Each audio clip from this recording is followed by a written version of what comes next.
హరి ఓం. శ్రీ రుద్ర నమ్మకం చెమకంలోని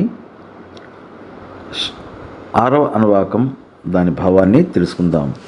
ఓం అగ్నిశ్చమ ఇంద్రశ్చమే సోమశ్చమ ఇంద్రశ్చమే సవితాచమ ఇంద్రశ్చమే సరస్వతీచమ ఇంద్రశ్చమే పూషాచమ ఇంద్రశ్చమే బృహస్పతిశ్చమ ఇంద్రశ్చమే మిత్రశ్చమ ఇంద్రశ్చమే వరుణశ్చమ ఇంద్రశ్చమే త్వష్టాచమ ఇంద్రశ్చమే ధాతాచమ ఇంద్రశ్చమే విష్ణుశ్చమ ఇంద్రశ్చమే అశ్వినోచమ ఇంద్రశ్చమే మరుతశ్చమ ఇంద్రశ్చమే విశ్వేచమే దేవా ఇంద్రశ్చమే పృథివీచమ ఇంద్రశ్చమే అంతరిక్షంచమ ఇంద్రశ్చమే దోశ్చమే ఇంద్రశ్చమే దిశశ్చమ ఇంద్రశ్చమే మూర్ధాచమ ఇంద్రశ్చమే ప్రజాపతిశ్చమ ఇంద్రశ్చమే.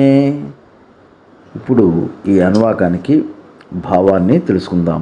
ఓ రుద్ర, నిన్ను అర్చించడం వలన అగ్ని మరియు ఇంద్రుడు, చంద్రుడు మరియు ఇంద్రుడు, సూర్యుడు మరియు ఇంద్రుడు, సరస్వతి మరియు ఇంద్రుడు, పూష మరియు ఇంద్రుడు, బృహస్పతి ఇంద్రుడు, మిత్రుడు మరియు ఇంద్రుడు, వరుణుడు ఇంద్రుడు, త్వష్ణ మరియు ఇంద్రుడు, ధాత మరియు ఇంద్రుడు, అశ్విని దేవతలు మరియు ఇంద్రుడు, మరుద్దేవతలు మరియు ఇంద్రుడు, వసువులు మరియు ఇంద్రుడు, భూమి మరియు ఇంద్రుడు, అంతరిక్షం మరియు ఇంద్రుడు, స్వర్గము మరియు ఇంద్రుడు, 4 దిక్కులు మరియు ఇంద్రుడు, మూర్ధ్వము మరియు ఇంద్రుడు, ప్రజాపతి మరియు ఇంద్రుడు నన్ను ఆశీర్వదించుగాక అంటున్నారు. స్వస్తి.